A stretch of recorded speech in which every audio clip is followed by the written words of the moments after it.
बिस्मिल्लाहिर्रहमानिर्रहीम। अस्सलामुअलैकुम दोस्तों, क्या हाल है। पहली वीडियो में हम पिकनिक के 4 असूलों पे बात कर रहे थे। आज उसी सबक को दोहराया जाएगा, बल्कि अगले 2 असूलों पे भी बात की जाएगी।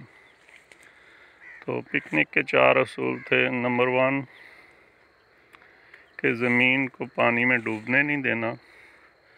नंबर 2 ज़मीन को नंगा नहीं छोड़ना। नंबर 3 ज़मीन को हल नहीं चलाना, टिलेज नहीं करनी। और नंबर 4 हमने बायोडाइवर्सिटी का ख्याल करना है। जितने भी हयात है अंदर, उन सब का ख्याल करना है। तो पहली 2 तो उस दिन कुछ बात हुई थी उस पर, लेकिन आज उनको थोड़ा सा रिपीट करके उनमें कुछ नई चीज़ें शामिल करूँगा। तो जब हम ज़मीन को पानी में डूबने नहीं देते तो उसका फ़ायदा ये होता है कि हमें जितनी भी हयात है ज़मीन के अंदर जो सांस लेती है वो महफूज रहती है। वो जो बेड बनाए होते हैं उन पे वो सांस ले लेती है, और आपका पानी जो चैनल में है वो आहिस्ता आहिस्ता बेड के अंदर सीपेज कर जाता है। तो हयात मरने से बच जाती है। और जब दूसरी चीज़, ज़मीन नंगी नहीं होती तो ज़मीन का टम्परेचर ज़्यादा नहीं होता, लो नहीं होता, एक नॉर्मल सतह पे रहता है। तो उससे ये होता है कि यही जो हयात है ये सरवाइव करती है। इसको एक आइडियल टम्परेचर चाहिए, 22 से 30 सेंटीग्रेड के दरमियान में हो तो ज़्यादा अच्छा है। तो ये इसी में खुश रहता है। ये उसी सूरत मुमकिन है कि अगर हमारी ज़मीन किसी मल्च से कवर हो। तीसरी चीज़ कि ज़मीन को टिलेज नहीं करना, हल नहीं चलाना। उसके लिए जब हम हल चलाते हैं तो यही हयात जो है वो उसके घर बने होते हैं ज़मीन के अंदर, तो वो मरना शुरू कर देती है, क्योंकि टिलेज से उनके घर सारे टूट जाते हैं। और बहुत सारे ऐसे बैक्टीरिया हैं जो हवा लगने से मर जाते हैं।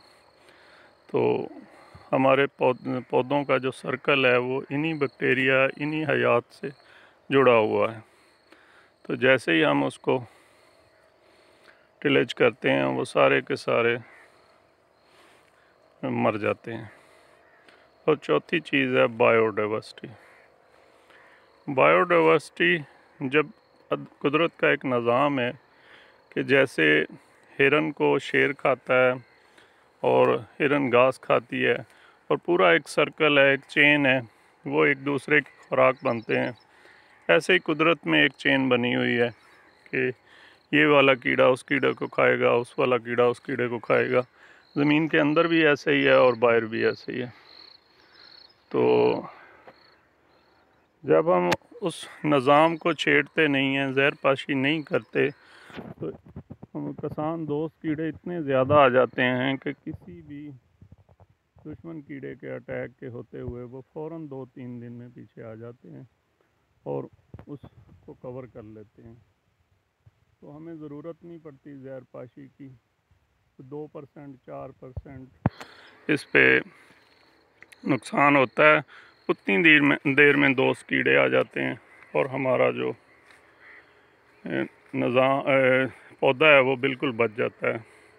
तो हमें ज़हरपाशी भी नहीं करनी चाहिए किसी सूरत में, न ज़मीन के अंदर न ज़मीन के बाहर। तो ये 4 चीज़ें जब हम अपनाएंगे तो हमारी इनपुट बिल्कुल ख़त्म हो जाएगी और आउटपुट ज़बरदस्त हो जाएगी। इस बाग में आप देख रहे हैं, मैं चारों तरफ कैमरे को घुमा रहा हूँ कि कोई भी पौधा ऐसा नहीं है जो बीमार नज़र आ रहा हो, बल्कि सारों की सेहत एक जैसी है। तो उसकी वजह यह है कि सबको एक जैसी खुराक मिल रही है, तो एक जैसा उसको नमी मिल रही है। इसी वजह से वो सारे के सारे एक जैसे हैं।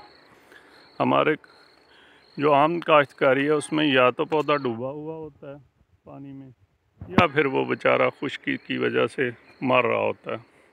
तो पौधे को आइडियल नमी चाहिए होती है, उसको ना तो भर के पानी चाहिए होता है और ना उसको इतनी खुश्की चाहिए होती है कि जहाँ से उसको नमी ना मिले। तो बाकी इंशाल्लाह इसकी बीमारियों के मतलब कैसे कंट्रोल करना है वो हम अगली वीडियो में बताएंगे।